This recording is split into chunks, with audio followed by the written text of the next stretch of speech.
And you saying that you deal with one hole only and it's the mouth and not anywhere else. Is my, when you're becoming a dentist, you have to choose between medical school and dental school. You either look up one and look down the other. And so I said, let me look down, not up. So here we are. That made me realize, and the advice in that Facebook post was, anyone age 5 or under, chop the grapes. Yeah. So you totally agree with that? I do. I just think it's not worth it. Sweaty, very, very clammy. There's pools of sweat that I mentioned with hypos. You can get exactly the same with an MI. Yeah, nausea, vomiting, sweaty, clammy, impending doom. So again, a bit like anaphylaxis. They say they feel like they're going to die. Blood pressure drops usually, not always. But here's the thing, where this is happening, right?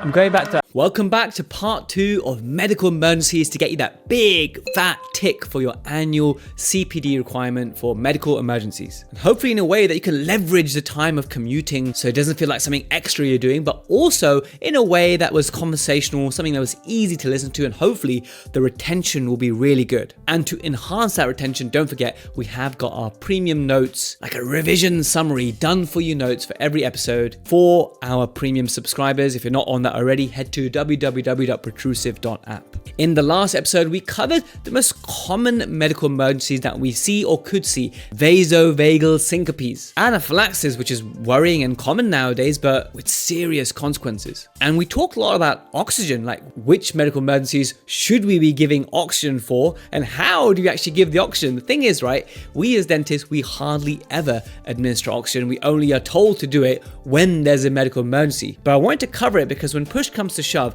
and we need to deliver the oxygen, I'm hoping you found it useful to hear and to watch, for those who are watching, how to actually activate the damn thing and what it all looks like and works like. So that was all covered in part 1. In this part 2, we're covering seizures, how to handle a patient that is having a seizure, including how you might actually deliver the Buccal Midazolam, what does it actually all look like and feel like, and interestingly, why in many scenarios you may not even need to give it. Then we moved to choking. And we all know about, back slaps and abdominal thrusts, but we simulated choking and we discussed choking specifically for your patient that is like laying down the chair, the exact steps you should do when your patient's in your dental chair, and why, therefore, you may need to do a one-handed abdominal thrust. And so you get to hear about that and watch that again if you're watching on the app. The last 2 things we discussed were diabetics and how the whole glucose and glucagon works and how to administer each one, as well as our cardiac risk patients. These ones are very common patients that make me a little bit nervous. These are patients with a history of angina, history of, heart attacks in the past. And so therefore, should we be avoiding using adrenaline-containing local anesthetics? And what should we be doing if they're having some sort of an episode in your chair? So once again, we're joined by Rachel King-Harris for today's part 2 deep dive into medical emergencies. Hello, Protrusive, I'm Jazz Galati, and welcome back to your favorite dental podcast. Every PDP episode, I give you a protrusive dental pearl. In the last one, it was to download for each condition the kind of like cheat sheet prompts that when you open up your medical emergencies drug box, like it's so reassuring to see the step-by-step, what you're looking for, what to do next. It was like a really helpful thing. I think every single medical emergencies box in every dental practice should have this. So that was last episode's protrusive pearl. This one is a bit more simple, but equally important is that, are you checking the expiry date of your meds? Who has been allocated as someone who takes a lead on this? Not only is this important to satisfy CQC or regulatory requirements to make sure your practice can run and stay in business, but this is life-saving stuff. So who's the person who's checking monthly or quarterly to make sure that nothing is running out of date? And that all the supply is there and it's working and you haven't run out of oxygen or your glucagon's not out of date and all those things. So make sure you have a clear lead, because I tell you, Protrusive, these little things are the big things. Hope you enjoy the episode. I'll catch you at the end and I'll give you more instructions of how to claim the CPD. Rachel, welcome back again to the Protrusive podcast for part 2. Thank you for having me again. So in the last episode, we covered the common things. What I want to do is make a really tangible piece of content with your help. So we cover the things that are most likely common to happen. Okay, so vasovagal syncope, i.e. the faint, super common. We went deep into that. We went into anaphylaxis, and I think we covered it really well. We also talked about oxygen, about, what is the right dose of oxygen? Can you actually do harm by giving oxygen? And generally the consensus was no, actually it's a good thing to have in practice. And I also took out the drug kit, and it was really nice to see how it was organized, and that might be inspiration for other practices. So one thing I did promise from the last episode in part 1 is I'll attach some downloads. So the laminated sheets you can actually put in your emergency drug kit box. But I want to do in this episode cover kind of the other more common ones. And also, like, I was thinking, should we do angina, should we not? But actually more important than angina might actually be choking, because something that we might actually see out in the community. And also, like, I'm using products all the time, which are always a choking risk. Absolutely. Appliances. I remember using one of my drills before, like diamond drills, and it was probably my silly error. But when we actually it's a friction grip. So you put the diamond in and then we release a chuck and then it stays, right? And so I always check. Every time I put my burr in, I always check to make sure it's in. But I must have not checked that time. And as I'm drilling, and it sort of flew to the back of the throat. Now, remain calm, got my tweezers, picked it out, like literally kissing the uvula, right? and took it out. But, sometimes that can go in a long hole, or someone can start choking on something. Exactly. And so to know how to manage it is important for what we do. Life skill. And it's a good life skill out in the community. So I think let's definitely talk about choking. And if we go through the emergency drug kit, I just want to do an overview of that before we also talk about a few other common ones. So I promised the emergency drug sort of PDF, and we'll put that on there. So as you open this kit, we see one for fainting, which we talked about last time. Interestingly, there's a glucogel over here. Yeah. What do you think about that? Do you think it's important for us when we see a vasovagal syncope or a faint to give a glucogel? It's not something that we would do. We would probably, as I've said in the episode 1, is that we would just raise the leg. We wouldn't go for the glucogel. But you kind of see it's like is it a placebo? Yeah, probably. Yeah, it might make, and then if it makes the patient feel better, then that's fine. It's not going to cause any harm. But obviously, if they're diabetic, it could cause harm if they have a normal blood sugar you could then shoot quite high. So just use with caution. Okay, fair dues. We talked about anaphylaxis last time. Okay, so if you haven't listened to that first part episode, check it out, where we went through what's inside here and what to do in terms of ampules and stuff. We have all the sort of guidelines and cheat sheet, which I'll make available to you guys. Seizures. Okay, so while we're on this, let's talk about that, then we'll come back to choking later. So seizures. How many have you seen in your sort of time as a nurse? Lost count. Wow, that many. Why is that? Because we get a lot of patients that not necessarily come in. There's 2 groups, right? Ones that come in something called status, which is where they're continuing to seize. So they haven't come out of their seizure. And then we get patients that come in through other medical reasons, but can also make their epilepsy worse. So then they all end up having a lot of seizures in hospital. And just through being in the wrong place at the wrong time, I also have seen people having seizures in the community that I've got over to help because, as a medical professional, you don't walk past somebody that's in trouble. Do you find that as a medical professional that you are a magnet for these issues in the community? The amount of text messages I get with people showing their kids' rashes is unbelievable. Yeah, I feel like I'm, 111. So yeah, it is. And you know what? If me responding to a message about a rash in a text makes that parent or my friends, feel better about going to bed that night, then more than happy to. But you're right. You probably get, can you do my root canal? It's the same. Pictures of teeth, awkward pictures of gums in like a really poorly taken image. So yeah, I have actually come across a fair few sort of people just being in trouble out and about, or just on my journey day to day, and seizures is one of them. So I mean, nasty stuff. Unfortunately, one of my cousins had his first seizure recently, and if I showed you photos of him, it's not a pretty scene. You'd think that he's going to a fight, and so this is a very scary thing when it happens.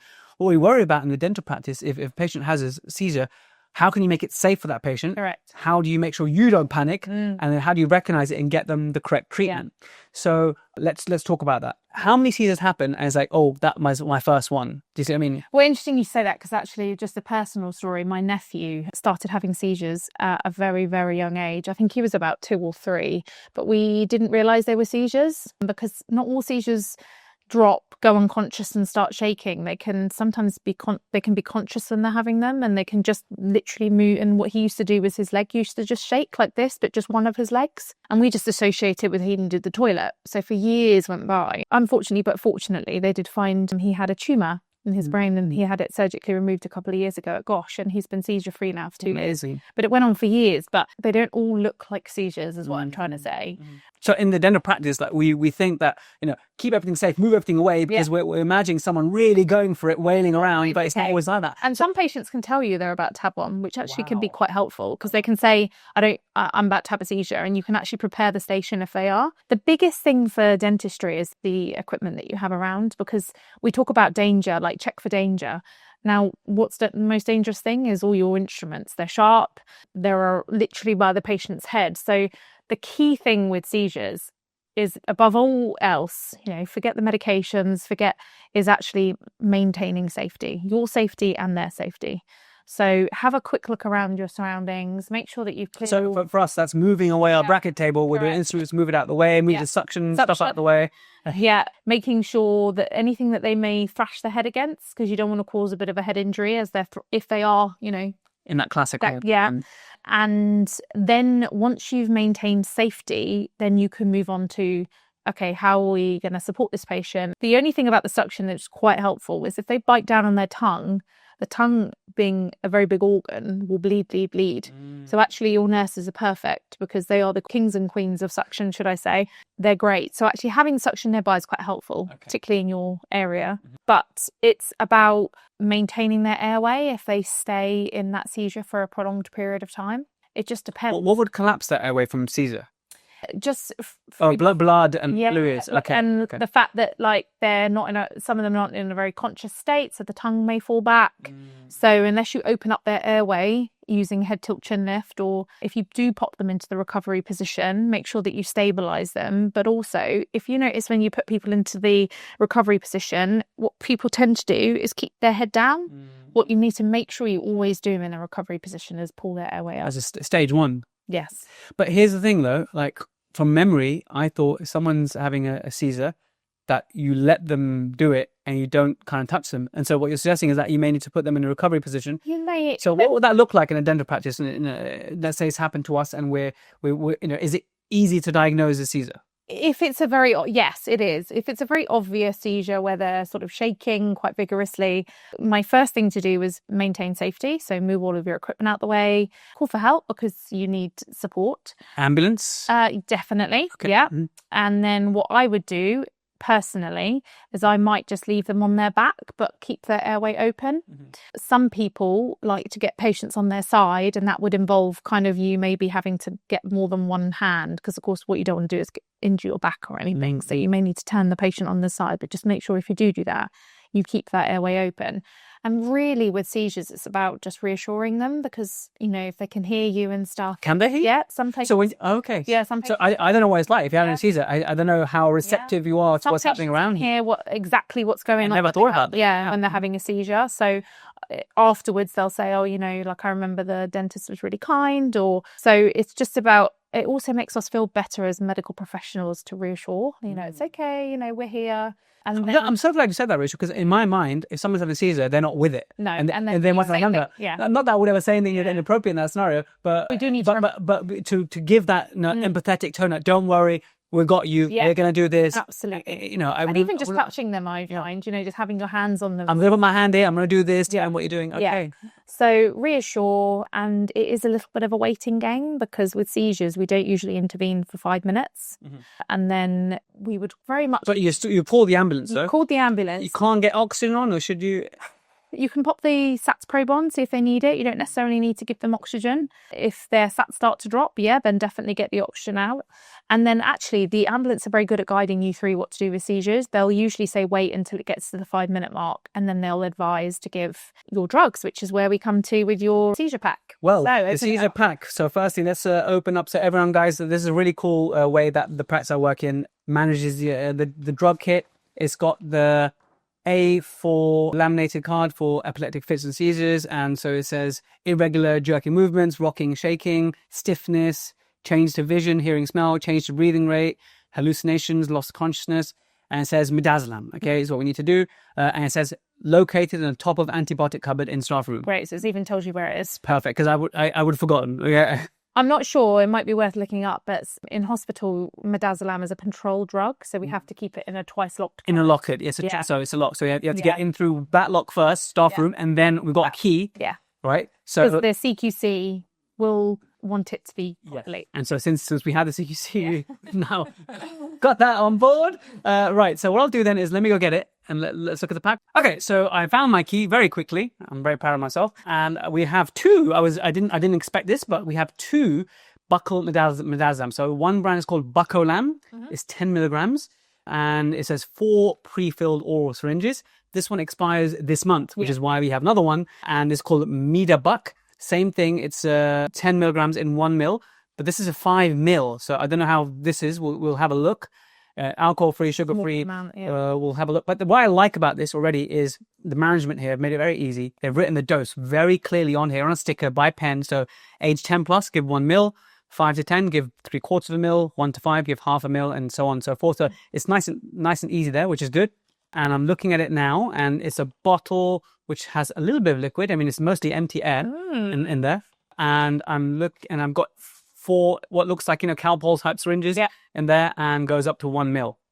Any comments? No, just that obviously being that Buccal Midaz it's a very good drug. The downsides are it's costly, a lot more expensive than the alternatives. And the second thing... What are the alternatives? We use rectal diazepam. Oh, gosh. But I remember coming to speak to you once, Jazz, and you saying that you deal with one hole only and it's the mouth and not anywhere else. Is my, when you're becoming a dentist and you have to choose between medical school and dental school, you either look up one and look down the other. And so I said, let me look down, not up. So here we are. So I'm not sure you're going to want to go down the rectal route. Let's not talk about that. So when I suggested it to the team and said, you could save yourself a bit of money and you wouldn't have to have the stress of having it in a locked cupboard, it was very much a no thanks. We'll stick with the Buccal Midaz. So, but for any of you out the dentist out there, rectal, we're not going to go there. But if they're not giving rectal, so obviously in dentistry, we also use Midazolam for IV sedation. Yeah. So to have to think in that scenario when someone's having a seizure to then access venipuncture, it doesn't make... Obviously, someone's already in the middle of an IV procedure. Yeah. I mean, it wouldn't happen because they'll be having them Midazolam in their system. Yeah. But really, the main way dental practices should be doing it is Buccal Midazolam, right? Yeah, absolutely. And it's easier for you, and it's so easy because of the fact that it's buccal, so you don't have to start cannulating them. It's a smaller dose, which also helps, so you're not going to kind of hopefully over-sedate. But you do need to be mindful, and that's why they don't really like people in the community giving more than 2 benzodiazepines in the community, and that they would then tell you to stop and wait for the ambulance, because obviously knowing that it's got sedation effects is it can sort of affect respiratory suppression, and then you end up causing them not to breathe, and then you go down a whole different route. So there is a limit to how much you can give in the community, which is the right thing to do, because I know you want to get them out of the seizure, but what you don't want to do is cause more problems for yourself. Well, and like you said, is that, look, if you notice this relatively quickly and then you get all the team on board, you call the ambulance, for the first 5 minutes, there's actually nothing to do except reassure and calm. And then by then, the ambulance kind of remotely taking over and guiding you. And so when I learned about Buccal Midazolam, I thought it'd be like a gel. Yeah. You put in your finger and then you deliver to the mouth. Is that it's a bit, no. So, well, you're probably thinking of that because of the whole glucogel where you do kind of rub it around the gums. But no. It's a liquid. It's a liquid. The other thing is that most... This is nice, this one actually, by the way. Nicer. Wow, Buccal. Guys, I'm digging Buccal way more than Midazolam. Yeah, that's already pre-filled. Very nice. Look at this. It's all like pre-filled, all fancy pants. And you just squirt no wonder it's 40 odd pounds for just squirt it into the mouth around the side. Mm-hmm. And then Buccal. But the good thing is, and in the majority of cases, and I won't have the exact statistic, but most seizures should self-terminate within the 5 minutes. It's not. So in most cases, you won't actually need to give that. Yeah, you're hoping. Yeah, so hopefully. So in all the ones that you've seen, wow, it's how much time do you have to get the gloves out? They are in it, yeah. Most days.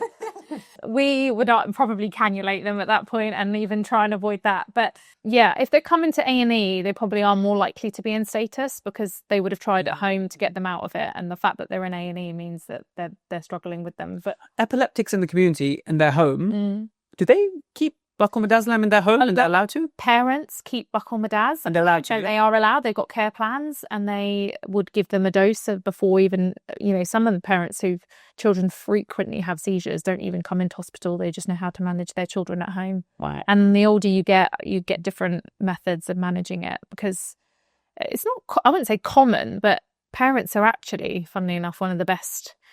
In terms of your children, they're the best carers. They know their children's condition better than even hospital staff because they've been living with it for years. So yeah, Buccal Midaz is a very good drug. It's just it's expensive and it's hard to It's store. expensive, but it's mandatory. We need to have it. Correct. Right. So there's no way around it. And, both these products, seeing them today for the first time. I mean, I know I've heard about it, you talked about it, but it was actually nice. It's a good thing that it's your first time seeing it, because otherwise that means you would have had to have used it. Exactly. So this is all good. And I'm learning as well. It was nice to see how it's delivered. Again, I'm really happy with the fact that the dose is written here. Really helpful. It says here, age 10 plus 2 mil, because this is, for the Buccal, it's a different dosage. Is it different strength, maybe? Maybe. Let's have a look. Contains 10 mil. So this 2 mil of the Buccal contains 10 Right, whereas milligrams. this is 10 milligram. So the main thing is, for the adult dose, is 10 milligrams. Yeah, you Should need to comfortable. make sure that if you, whatever you order, to make your life easier, that you write it down almost like what do your dental nurses check your box? Do they the ones that check it and keep it? Practice manager and Chris, and there's a Okay, that's medical practice lead as well. Yeah. So plenty of people. And I'm looking at our cheat sheet again, and it matches nicely, which is good. Brilliant. Yeah. Well, I think it's one of those where it's good to know and keep the environment safe. We need to have this drug, Buccal Midazolam. It's good to see it, and we talked about it. But more, it's nice to know that probably we only need to give it because the ambulance will guide you and then involve in the care. So top tip to call the ambulance straight away. Yeah. And the other thing is... Don't think that, let me just give some Buccal Midazolam. Yeah. Okay. And also, just remember that actually safety comes first. So making sure that your patient is not thrashing around, that you've moved all of the dangerous equipment around, and that you reassure. Yeah, for me, the biggest takeaway in this conversation is just talk to the patient. Because for me, for some reason, I thought someone's having a seizure, they will be out of it. Yeah. Whereas my nephew, William, he always was like fully aware of like what was going on around him when he was having them. So we used to just talk to him. Yeah. Tell him it was all right. That's really good to know. Hopefully I'll never see one, but now I feel better if I was to. Right, so I'm going to the medical emergencies box again. There's a heart attack stuff, which we may not get to because it's very niche. And I just want to, in the time that we have, we may cover it because it's important, but I'm just want to basically talk out loud about what's in my kit. Stroke, okay? And in the stroke, there was no meds in the stroke. So that's fine. Low blood sugar. And so I see the glucogel inside here. And that looks like out of date glucagon, but it's labeled out of date because it then kind of tells you look in the fridge kind of thing. Yeah. So fine. We may get to talk about that today. And then the last one here is asthma. Which we kind of covered, didn't we? You covered a little. Yeah. Okay. But it was I just wanted to do an overview of what's inside the emergency drug kit, and we'll see how the rest of the episode goes. But let's talk about choking, because something that we're going to help out in the community, and it may, patients sometimes choke on what we use, right? So in the dental practice and in the community, what is the current standard of care that the research guidelines are recommending to us? So recognizing choking is the first thing. So if this was you, Jazz, what do you think? If you were choking, what do you think your instinct would be to do to try and tell someone you were choking? Make some sort of sound or wave my arms or classically hold onto your neck, because that's kind of what we've noticed in seeing patients is that they grab hold of their throat and then they kind of point to their back, which kind of indicates like, help me. Because pure choking, you wouldn't hear any airway sounds at all. So if you've got some airway sounds, you've got partial, and actually we're in a better place. But if you've got complete silence, the patient's probably, is choking on something, whatever they've ingested or... No, it tends to be nothing. Wow, that's scary. Yeah, I mean, you might get something initially, but if it's completely blocked, then there's no sound at all. So the first thing you're going to ask them is, are you choking? And if they don't answer you and they're kind of doing this, you can then... They might nod though. If they'll nod probably, or they'll just kind of, because they're so panicked. I think if you're in this position where you literally can't breathe, you're going to be so scared. So they may nod and say yes, not say yes, sorry, but they may nod to tell you that they're choking. The next thing you're going to do is ask them if they can cough, because what you're going to try and get them to do is cough themselves to try and get it out. But if they can't, then you need to intervene. So best position is if they're standing up, we'll get them to stand up and then tilt them as far kind of forward as you can so that gravity helps. So if they're in their chair, they're choking on something, you need to bring the chair up. Bring the chair up and actually try and even get them even more forward than that. So I don't know if for those of you who are watching. What describing to those who are listening is that you bring the chair up to the normal position and then get the patient to lean forward. Yes, perfect. And now you got space here to give them back slaps. Exactly. And the advice is give up to 5 back blows. So obviously if they spit out on 2, don't feel the need to keep going with the good measure. Depending on how much you like. Exactly. So you're going to support their chest so that they don't go flying forward, and then between the shoulder blades, you're going to deliver. But I'm just going to pause here before you get to the stage again. like the other medical emergencies, we're like, it's a team effort. So, but here, I mean, You might not have any at the end. that, but also like at this stage, you just want to get the back blows in. There's no ambulance just yet. I mean, if you had one of your dental nurses in the room, you could not shout, but you could ask her to go and call the ambulance. Okay, so it's still fair to... Yeah, absolutely. But you need to get on with this part because this is, If it's worst case scenario to get the obstruction out, then tell the ambulance, oh, we're sorted now, and they'll be happy to hear that. Unless you do abdominal thrusts, and they should still go to hospital because you could have caused a bit of trauma. Okay, so basically, abdominal thrust should definitely go to hospital families. Yeah. Okay, fine. So yeah, up to 5 back blows, each time checking to see if the object has come out. When you get to 5, if they're still choking, then you need to move to abdominal thrusts. Which used to be called the Heimlich maneuver. It used to be known as the Heimlich. Apparently the family didn't want to be associated with choking, so they changed the name. So I associated with the resolution of choking, not the choking itself. Come on. So the position is, and this is the bit that people always get confused, is you're aiming above the belly button, below the xiphisternum, so below the rib cage, essentially. So it's this space here for those of you that are... What is that using? Just because people don't know what a xiphisternum is. If you're a layman and you're not medical, and what's a xiphisternum to my husband? I've heard sternum, but I've never heard some ziffy. Xiphisternum, yeah. I can't remember how you spell it. Even I haven't. Yeah, exactly. So that's why it gets confusing. Oh. So when I explain it to people, I always say just aim for above the belly button. Above the belly button. Yeah. Okay. Make a fist. And then just above in that space I just told you about. And then with your other hand, you're going to wrap round. And then you're going to do an inwards and upwards motion. Okay. In and up, up to 5 times. Now, let's talk about the patient in the chair. All right. Yes. They're leaning forward. Yeah. You've done the back blows. At this point now, is this something that you expect me to deliver like from I would ask chair, if they could easily get up, if they weren't frail, you could ask them to stand up. The difficulty is if they're frail, it's going to take you so long to get them out of the chair and stood up that actually you may then need to... So push comes to shove, just do what you can. So what I would do is I would then sit them back in the chair and essentially come round to the front. And then with the palm of your hand in exactly the same position, I'm going to do an inwards and upwards motion. Okay, so this is like a modified... Correct. Racial technique of the racial technique. So this is a modified abdominal thrust using one hand. One hand in and up, just dodge the bit of food that might come out and get you if you're from the front.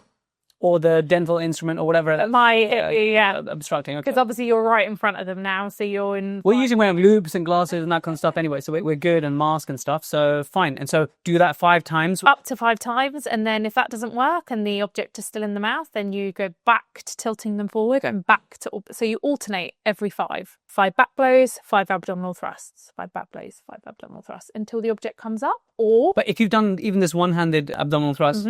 They really should be, even to get the stuff out, they should be ideally looked after. Unless they refuse, and you can't do anything about that.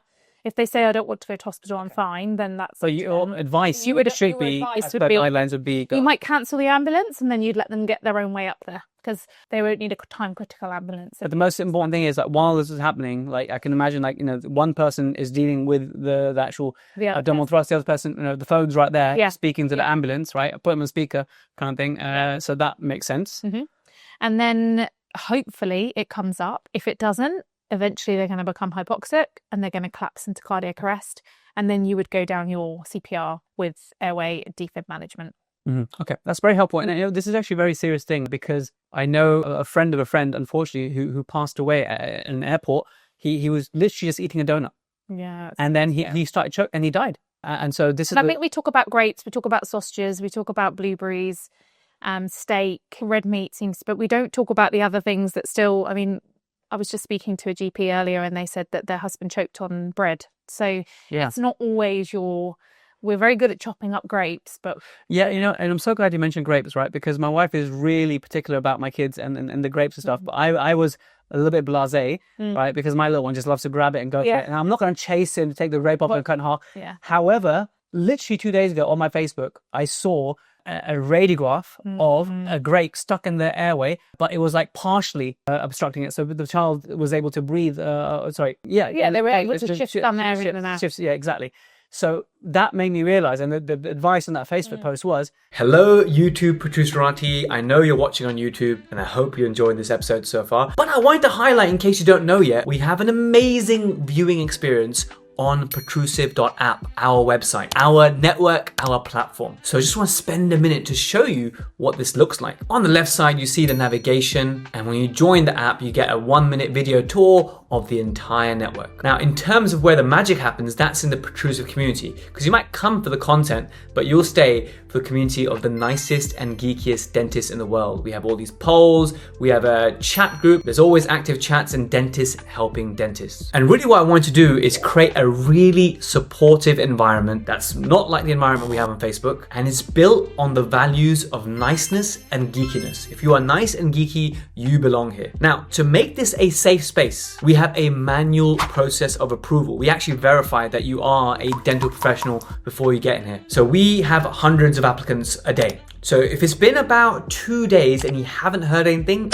either something's in your junk or you need to reach out. If you're still waiting to join your tribe, email marie@protrusive.co.uk. That's MARI@protrusive.co.uk, and she'll investigate what's happened. Now, all the videos you have on YouTube are also on here, but you actually have some extra ones for free that you don't have on YouTube. So you get some bonus content that's not on YouTube. And actually for the future, I'm not taking things out of YouTube, but some things are not appropriate for the wider public, and I want to sort of safeguard that information, which is like dentist talk, if you like. So that's why a lot of the content is only here and not on YouTube. So you're kind of missing out if you're not on here. That's why I'd love for you to join there. And if you join one of our paid plans, then what you get is access to the CE quiz, like this one, and you can get CPD or CE certificates, and also you get our premium notes. So these are a great aid memoir or revision for an episode to really cement your learning. And whilst we have ads and YouTube places ads on YouTube, we don't have that on our network. So for the paid plan, you get to see all of the premium notes without any of the ads. And of course,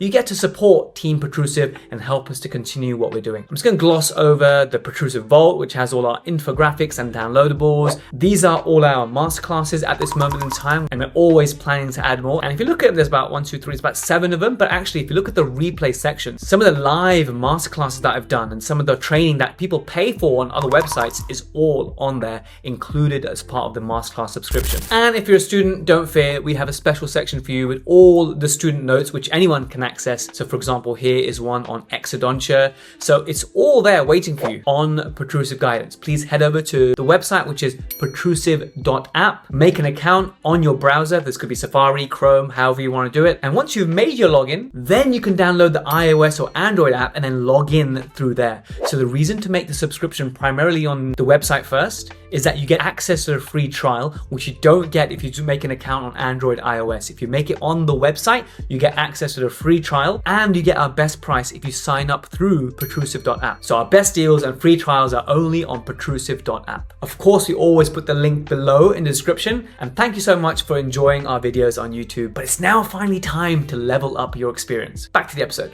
Anyone age 5 or under, Cut chop grapes, yeah. So you totally agree with that? I do. I just think it's not worth it.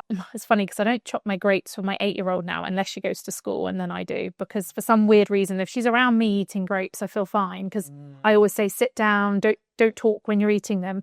But at school, I don't trust that she'll shove them in her mouth and chat to her friends and then get up and go and get something. So I still chop them for my 8-year-old. Okay.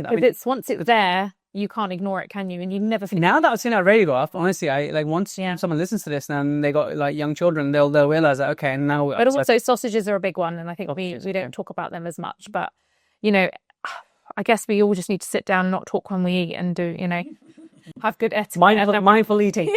The only difference between what I've just discussed is for the under one. So for your under one, we tend to not do abdominal thrusts because we don't want to cause any injury to their liver. So we move to chest thrusts. So exactly the position where we do CPR, so sort of lower third of the sternum. Mm-hmm. Between the nipples for an under 1-year-old, we would do 2 fingers and we would do 5 short, sharp chest thrusts. So kind of one. While they are in a... Kind of over your knee, kind of head down, so you've still got gravity. And then if you imagine the baby's kind of on my arm, I would be doing like 1, 2 on their chest. And so this the baby. Would you like me to get my mannequin out? You got a baby mannequin? Yeah. All right, guys. Rachel will describe what she's doing with the baby mannequin again as she's doing it, but I just want to see it for those of you who are maybe watching this. But she'll describe it. Oh, we got a baby mannequin as well. So here's my little mannequin. So essentially you would still start over your knee. So get yourself into a sitting position. Baby's face down over your legs. And the reason you want to sit down is not because you're feeling lazy. It's because actually you don't want to drop the baby. So get them into the kind of over the knee position between the shoulder blades. Same as sort of adults. You're going to deliver up to 5 back blows, each time checking to see whether that object has come out. Once you get to 5, you're going to rotate the baby over, supporting the head as you do so. And you've still got gravity on your side. And then mid-nipple line, you're going to do 5 short, sharp chest thrusts. And then if they're still no luck... In this position, isn't... Like if the food's in the I know what you mean. It'll go to the roof and then you can turn them over and it'll fall out. So you're kind of almost holding the baby upside down. Yeah, because you just kind of want... And also what you don't want to do is do this, because then obviously you might... Yeah. So you're sat down to prevent the baby falling, but the baby is almost upside down, vertical. And then if the food comes out, you can just turn them over. And squeeze. You could give them a gentle squeeze of their cheeks if you want. Okay. We try not to start rooting around in people's mouths with fingers, because we could push the object further down. Okay. Cause no problem. Okay. Yeah. Great. I'm very happy with cover choking, because again, it's like you said, a life skill for the community, so beyond just dentistry. So I thought it was worthwhile covering. It's a very good life skill, and actually, a lot of the stories I hear isn't even in A&E, isn't even in the hospital. It's not in the dentistry. It's not in the GP practice. It's at home with your young children, because they're naughty, aren't they? They love to explore. And my daughter used to have this thing where she'd stick things in her mouth, look at me, and run away because she thought it was hilarious. And I have to try not to react. Because if you react, she runs faster. So yeah, they're little pickles. Yep, you're definitely saying things I'm seeing day to day in my household. Yeah. Right, great. The next thing I want to cover, Rachel, is hypoglycemia. Okay, because I think you made a wonderful point before we started to record. A lot of patients think it's okay and that they should be skipping breakfast. Okay, it's just, I don't know, from the medical background, go for a GA or whatever, and they think, oh, I shouldn't eat. Whereas before a planned extraction appointment, I'll tell my patients, please eat. I want you to have energy and feel good. So unless that's normal for you. Okay, so patients come in maybe potentially starved. Yeah. And then this may lead to a hypo. But does that work for all people, or people who are diabetic? And just tell us more about diabetics. So why is that? Because they find it difficult to regulate their blood sugars. So that's their condition. So it depends on whether you're a type 1 or a type 2 diabetic. Type 1 more relying on sort of insulin. Type 2 could be diet or tablet form of insulin instead of injecting. That's a general sort of description of it. But the tricky thing is that, I mean, I've been there before where I've had a morning appointment with the dentist and I've not wanted to eat just because I don't want any food in my teeth even. And then I brush my teeth out, so I'm not going to eat. And what we worry about with diabetics is that if they have to eat regularly to maintain their kind of blood sugars, they may have even given themselves their own insulin that morning, particularly if they're a type 1 diabetic. So they might have injected themselves with insulin. They've not eaten to kind of balance out the insulin, and then they've come in thinking it'll be fine, and then suddenly their blood sugars have dropped. And the effect of that can be people can manage it with no symptoms at all, or some patients can really show symptoms of a hypoglycemic classically attack. It's like someone's drunk. You think they're drunk. Absolutely. So you can get but without the smell of being okay, fine. So you can feel confused, you can be clammy, sweaty, and I don't know if you've ever seen it, but patients that I've seen that are having a hypo usually get these like pools of sweat on their heads. They're like little circles of sweat. Confusion. Some patients can be aggressive because they're not quite sure what's going on, so they can get quite aggressive. One occasion where me and my husband were driving around where we live, we were following this car, and it was a lady in front of us, and she was swerving all across the road. And my husband, being in the job that he's in, just assumed straight away she was drunk or intoxicated or under the influence of something. So he said to me, right, you need to call 999 now. She's drunk and intoxicated. And you need to tell them that we're in pursuit of a drunk driver. So I was like, we're in pursuit of a drunk driver. He's a copper, yeah? He's a copper. All right. And so we followed her, and she was pulling out on roundabouts, not checking. She was mounting curbs, and he was furious in his head. He was like, right, she's, Anyway, so we called it in. They sent out a response team. They ended up boxing her in because she was so unaware. She ended up needing boxing in. She got out of the car, and we were kind of sat further back in the car, in our own car. And I said, "Oh, she doesn't look well, Dan." And he was like, "Wow, that's because she's under the influence." Anyway, it turns out she was a type 1 diabetic, and her blood sugar was something like 1, which is severely low, and she was probably borderline going into a coma. And fortunately, one of the police officers had a can of Coke in his car. gave it to her when she came round. Other brands of diet of sodas do exist. Yeah, and when she came round, she was mortified because she wasn't even aware that she was driving like that. It had almost gone so far down the line. Wow. So she was completely oblivious to the fact that she was having a hypo, and it was, of course, my husband had to sit there when the officer came over and say, I thought she might be unwell. But they might not be able to tell you, is the kind of story. The purpose of that story is they might not be able to tell you they're having a hypo. Not everybody knows they're having one. So just be mindful that taking a history, asking them, are they diabetic, if they're acting slightly strange. If you're non-diabetic, your body's adaptive mechanisms and homeostasis really wouldn't let your blood sugar get below 4. Exactly, yes. But whereas when you're diabetic and you can't regulate and your pancreas isn't working correctly, that's when you need help. And my worry is just the fact that if I feel like I don't want to eat before coming to the dentist, how many other people feel like that? And then you might be presented with somebody that does have a low blood sugar and you don't have the equipment to check it. The good thing about medicine these days is a lot of people have these sort of internal devices that measure. Tried one for a week. John gifted it 2 weeks. It wasn't Zoe. I said the Libre. Okay, yeah, I've heard of Libre. it. Yeah. It was brilliant to get an insight. It depends on what spikes and what. Yeah. So I had this birthday cake and I was waiting for the spike. It never came. I had a Cajun chicken wrap from Costa and it shot up like the moon. So it was really interesting. It really helped. My dad did the same thing and it really helped him to know. But, so you could always even ask your patient, do you have a monitor on that we can have a look on your phone? Because again, they might not be aware. So if you can identify or even just take a clinical history that you think that they are having a hypo-low, that always helps me remember, hyper-high, then administer your emergency hypoglycemic pack, which I have seen you've got glucogel. Okay, let's get that out, guys. Yeah.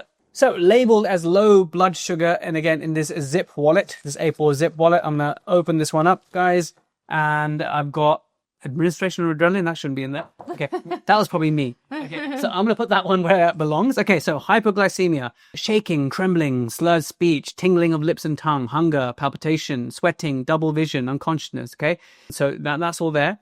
And then it says drug: glucose, stroke, sugar. Different forms, so non-diet fizzy drinks, glucose powder and water, glucose tablets, glucogel, and then in severe cases, glucagon. Glucagon. It should be gone. There's a typo in this guy. Yeah. So this one's got writing all over it essentially, but in your practice, you'll have something called, I call it Hyposcop. Well, it actually does say glucagon, but glucagon, there you go, glucagon hydrochloride. Oh, that's a brand name. Yeah. So glucagon is like the brand name. Yeah, and glucagon is a hydrochloride. Drug. Okay. So yeah, the good thing about this is it's not pre-filled, but it's got in fact, I can open it. It's out there. Yeah, it's got a little powder. And then it's also got a syringe with some water in it. And what you do is you administer the syringe into the powder, give the powder a bit of a shake, and then pull back. And so you open the lid of the needle, you put the needle into the powder. Correct. And then you make like antibiotics, or like with children's antibiotics. If I know all too well about that. Okay, and then you draw it up again. And then you administer it. Okay, and then does it say the dose here? Give it subcut or intramuscular. Okay, so you give the whole thing. Like adrenaline. Yeah. Okay, and then I'm just trying to find the dose. Inject 1 ml. Yeah. For an adult. Yeah. And this is really helpful for your patients that you're worried that aren't safe to swallow. So if you look down your little signs and symptoms, if you're getting to the point of unconsciousness, you're not going to want to give oral sugar because the patient could end up in the lungs. They'll aspirate. Sugar in the lungs is not great. So you would move on to your IM. So you move straight to that. Correct. But here's the thing then. Let's try and understand.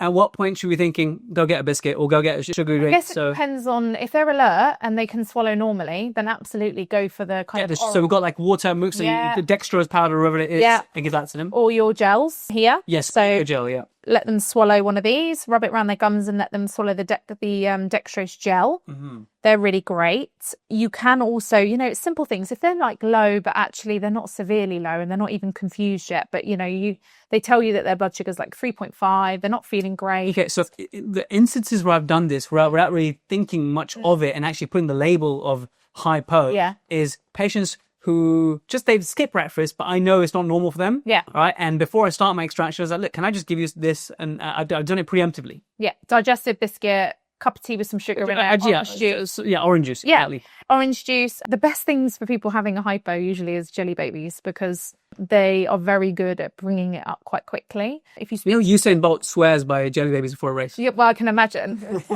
Maybe that's what we're missing out on.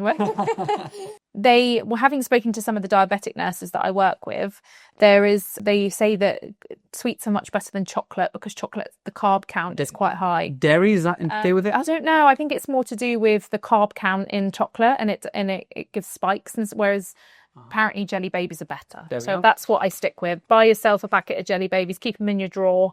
I know dentists, they're not going to survive a day but they will in dentists because you guys don't have sugar. They never ever have a waiting room, a staff room full of sugar. Yeah, So in terms of what I would give, if they're awake and alert and their swallow is fine, I would always go for, just start with your cup of tea and your sugar, digestive biscuits, jelly babies.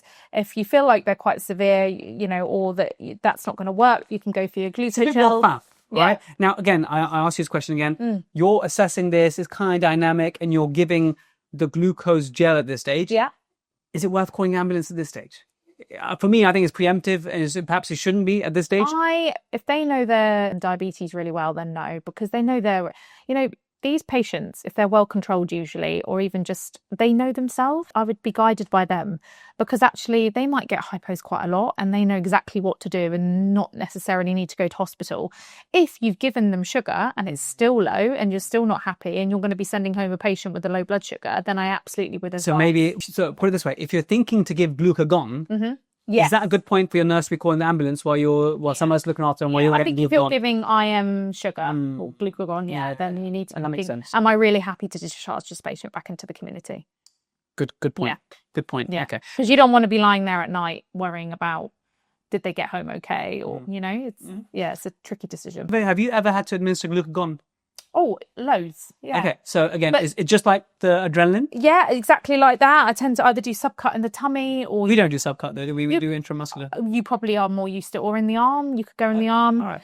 But to be honest, we're a bit luxurious in hospital because we have IV fluids. So we would probably skip the glucagon and we'd go straight for the IV dextrose glucose because we have access to that. Okay. But for you guys, that's a brilliant... So because we're taught for the adrenaline to go up or out of thigh, we can do the same thing. Yeah, correct. And then let's say... As I am. Yep, point. So we do that. And then how long do we wait for to see a response? Oh, I'd probably give it a good 15 minutes for it to kind of kick in. And then But at this point, you've called the ambulance because we're now in glucagon territory. Yeah. Okay, and you get them dialysis from there as well. And then I would see how they respond to it.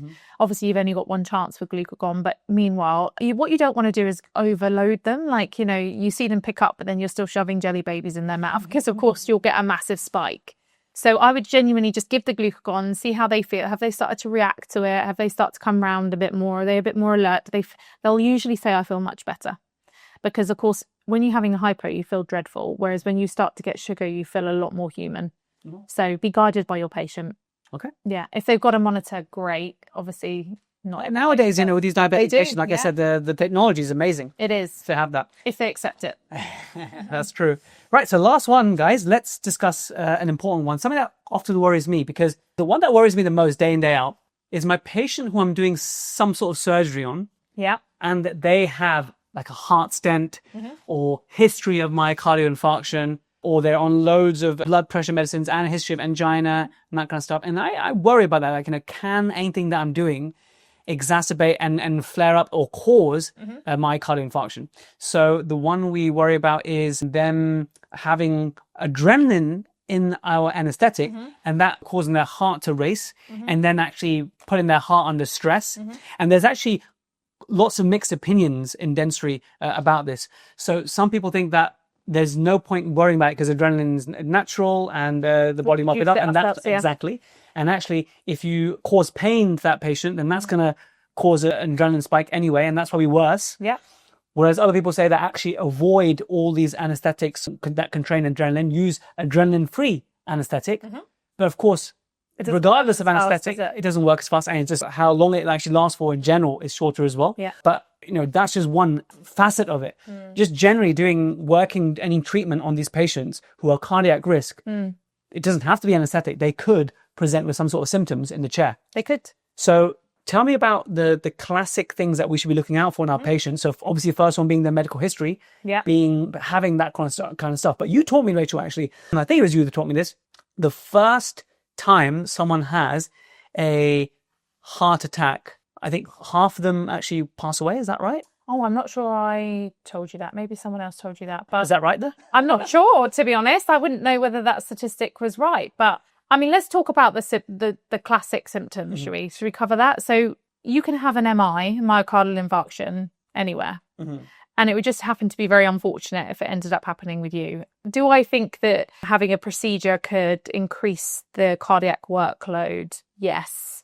Do I know enough about whether giving them adrenaline would push that further? I'm not so sure. It's just something that we think about as dentists. But in the end, I think you can scare yourself so much that you then end up, do you undertreat? I don't know. That's a question for you. I do think, though, for these cardiac risk patients, I use a plain anesthetic.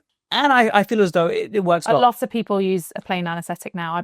I've actually not seen a dentist surgery that has adrenaline anymore in their anaesthetic in a while. But you're absolutely right. You're taking a good history. You do that every time a patient comes. Yes. Yeah. You're asking them if they have any cardiac history, whether they have angina, whether they have heart failure, anything like that. And then what do you think the key or the classic symptoms of a heart attack are, or a myocardial infarction, if you're using the correct term? So pain in the chest, radiating. Yeah. So what about the pain would you be really worried about? Because let's be honest, the chest is a big area. Crushing pain. Yes, absolutely. So it's that tight, crushing pain that we really are concerned about, where one of my patients described it as he felt like an elephant was sat on his chest. And he's never had an elephant sat on his chest, I think. But it was that description of that such pressure going on his chest. So yeah, that's one of them. It can sometimes radiate to the arm, jaw. Yeah, up into the jaw and down predominantly the left arm. Pins and needles down the left arm. And what else? Anything else? Nausea. Okay, yes. Sweaty. Sweaty, very, very clammy. Those pools of sweat that I mentioned with hypos, you can get exactly the same with an MI. Yeah, nausea, vomiting, sweaty, clammy, impending doom. So again, a bit like anaphylaxis. They say they feel like they're going to die. Blood pressure drops usually, not always. But here's the thing, where this is happening, right? I'm going back to that very first episode we did, right? You're thinking, are they just feeling a bit faint because I've given adrenaline instead? And then could it be a faint? Could it be a vasovagal syncope? Panic attack. Yeah. So there are still a few differentials. Now, yes, you're more likely to treat it as a cardiac issue if they have a cardiac history, right? So if they have a cardiac history, I think you're safer to treat it as a cardiac issue than a faint. Yes. Right? So you're treating it as that, but at this point, then, okay, get on the ambulance, you call the team, and let's start working on it together at this stage, right? Exactly. So the other thing slightly with more panic attacks / faints is that they're very brief. So they would come along quite quickly, quite suddenly, and then they would go, because of course you can't keep up a faint forever, can you? We talked about earlier that in your experience, it's 90 seconds to 2 minutes. Whereas with an MI, it's going to go on. It's not going to just stop. So I guess the time also makes a difference. The history makes a difference, like medical history in terms of, obesity, smoking, that kind of thing, that all adds to a picture, doesn't it? So if you've got those classic symptoms, and there has been a lot of studies that have been going on for years now about classic symptoms, but also sometimes women complain of generalized chest pain radiating to the back, kind of around the bra strap line. So we also just need to be mindful that you're not always going to present, if you're having an MI, with your classic crushing up into the jaw, down the left arm. So you're presented with someone that you suspect might be having an MI. You're going to call 999 because you definitely don't want them staying in your dental practice for too long. Someone's going to get the drug kit. Someone's going to get the drug kit. What? And oxygen. Yeah. From memory, what do you think is going to be in your drug kit? Nitrates is what, remember? Yeah. GTN spray. Yeah. So let's have a look. Let's get it out. So here we are. Someone's got a heart attack suspected. And then here is the zip wallet for heart attack. Again, guys, I'll make this all available to you guys. And again, it says severe crushing chest pain may radiate to neck. This is so helpful. Yeah. Pale, sweating, nausea. It's like a little cheat sheet just to give you some reassurance. And then it says drug, GTN spray, aspirin, if no known allergy and over 16 years, and oxygen. Perfect. So with the aspirin, it's the 300 milligram dose that you've got, which you can see that you've got in there. It's actually a really handy drug to have at home, aspirin, because it's cheap. Dispersible aspirin, yeah. And it's actually just every So the standard dose like 75, right? Yeah, people take 75 for like headaches and things, but for a heart attack, they advise you have 300. Something that you can buy over the counter, something you can have in your home, but also really easy to have in the dental practice. Then you've got your nitrate. So we've got two in here. So maybe because one's out of date. Maybe let's see. So they both expire Feb 2026. So we got 2. Maybe Okay, it's easier to order in 2. Or... Buy one, get one free. Yeah. Obviously, be mindful what I said in episode 1 about the fact that it's a vasodilator. So your patient's blood pressure will drop. So 1 spray at a time. If the pain goes after 1 spray, that usually does mean it's cardiac related because it's helping with the pain. So, I mean, your job, if you're experiencing something like this, your job is to keep the patient alive and well until the ambulance comes, basically. Absolutely, yeah. We're not treating anything here. We're just managing it until you're help helping comes. with their pain. You're giving them some aspirin. And I would probably wait till the ambulance advises that, just because it's very good to have them kind of knowing what you... So do you think it's, while the nurse is calling the ambulance... Get it ready. So don't... You suggest, because nowadays it's so easy to quick to get the ambulance in dental practice. Take their advice. Maybe hold off giving anything until we're through them. Obviously, it's taking... If there's a delay for any reason, then go for it. Yeah, absolutely. Because the only worry is like you say, if they don't know they're allergic to stuff, but actually you're kind of trying to weigh up. This is a life and sort of death situation, isn't it? Like, what you don't want to do is not give something and then think further down the line, with the aspirin would have helped, anti-clotting, anti-platelet drug, that could have made a difference. But so realistically, you're suspecting this, you're going to call the team. Okay, someone get the emergency drug kit, someone call the ambulance, okay? Speak to the patient, try and think, what to get them to describe what's happening. Hopefully the ambulance will get connected soon. Yeah. And this is what we suspect. You know their medical history already. Yeah. And so GTN, get it ready. Yep. And then give some 1 tablet, 300 milligrams of aspirin. Reassure your patients, because obviously they're going to feel really panicky at this point. And the key treatment, which and oxygen as well, as required. So they did a study a few years ago which showed that actually you don't need to give 15 litres of oxygen to somebody having an MI if their SATs are above 94%. So we hold off. Okay. So pop the SATs probe on them because you've got it. Yep. If their SATs are above 94, you don't need to give oxygen. Okay. If you don't quite trust the saturations and they're peripherally shut down and they're cold and you think that they look grey and awful, then by all means go for oxygen, because it's better, as I said, to treat that way around. And then time is muscle. So I don't know if you've ever heard that saying, but heart muscle. So they need to be within a cath lab within 90 minutes, ideally, with a stent. So they need a PPCI. So they need to go to, our local one would be Reading here. They're a 24/7 centre. So they have an on-call cardiologist, and they would pop in the stent and try and get the perfusion back they would pop the stent in the coronary artery to get the heart back perfused, essentially. So time is muscle, i.e.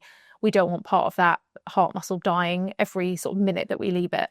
So the priorities are ambulance, reassurance, get the defib nearby, because of course what we don't, what's could happen is the patient could end up in cardiac arrest. It's funny, we didn't mention that, yeah. Yeah, so I would actually, along with your medical box, I would also bring the defib in the room, just in case. I think when something like that happens, God forbid, but the team would just bring everything, right? So the emergency drug kit, so you can access to your GTN and your aspirin, the defib in the side, the ambulance on the phone or speaker. Yeah, safety in numbers. Yeah. So, and everyone's brain brings something new to it. So, you might have an idea, someone else might remember to bring the defib in, but the key thing is preventing cardiac arrest and trying to reperfuse that heart. I think one thing we follow is that when someone's had a recent MI or recent acute episode of transient ischemic attack, because that's like a mini stroke, isn't it? Or not? Yes, it is. It's like that's another term for it. Yeah. So those kind of patients, we kind of defer anything elective, for a while, and let's try and stay safe. But looking at the medical history and identifying that at-risk patient. Yeah. But again, if it's their first time having this, then it could be anyone. Exactly. And so we got to just have our wits about us. And it would be that day that no one's got cardiac history, and actually no one's even coming into your surgery for an appointment, but they've had chest pain in Costa, and they've stumbled in because they know you've got a defib and they're not feeling well and you have access to them. And actually a lot of these times that I've heard stories, it's never their patients. It's always someone came in with chest pain. One of the surgeries told me about a patient that pulled up outside in a car. He'd had pain at home down the road, and his friend had driven him to the local surgery, and he was in cardiac arrest when he arrived. And they had to try and resuscitate him in the back of a car. Wow. Really sad. But I kind of understand why they came to that, because they knew that they had a defib and they knew that they had some sort of medical professional. So it's always like, oh, well, hopefully it will never happen to us, but you just never know. It's always good to have the skills.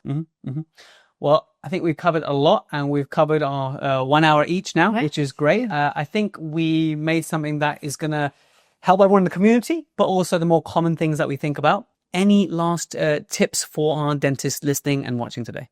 I think just constantly refreshing. I think it's really important to be a really safe practitioner and making sure that you keep up to date with your yearly reviews and your yearly training. And in between that, there are also some really good resources available online, like the Resuscitation Council. There's an app called Lifesaver, which you can actually, do a bit of hands-on CPR on your phone, and you can answer questions within so many seconds. So there's lots of resources out there that are free that you can get hold of, because ultimately the idea is to save somebody's life or prevent any further damage to them. So my top tip of advice really is just make sure that you keep up to date and you're the safest practitioner you can be. Amazing. Thank you for having me. No, thank you. And you do some teaching in dental practice. Please tell us about that. Plug yourself, please. Yeah.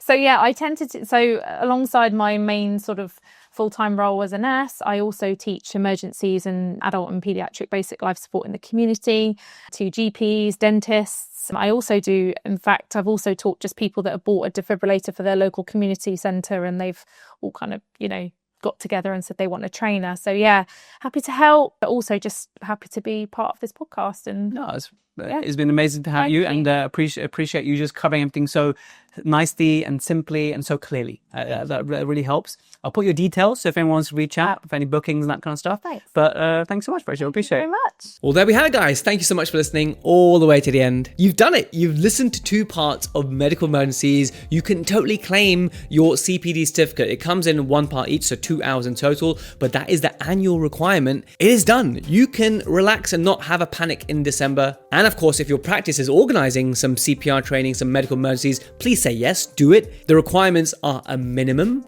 and nothing ever beats hands-on. But once and again, to do some online learning like this one can be great. This topic is a life-saving topic, so anytime you can cover it, you should. For those of you watching on Protrusive Guidance, scroll down, answer our CPD quiz, make sure you get 80%, and the CE Queen Marie will send you the certificate. If you're not already on Protrusive, why don't you start a free trial? The free trial is only available on the website. So if you actually go on your mobile or on your desktop, www.protrusive.app, pick the plan that you think you want. If you want access to everything, you want the ultimate education plan, and try 1 week. I know you'll love it. You'll come for the content, but you'll stay for the community, right? It's the community of the nicest and geekiest dentists in the world. So all the links, as ever, are below, and I thank you so much again for watching all the way to the end. I'll catch you same time, same place next week. Bye for now.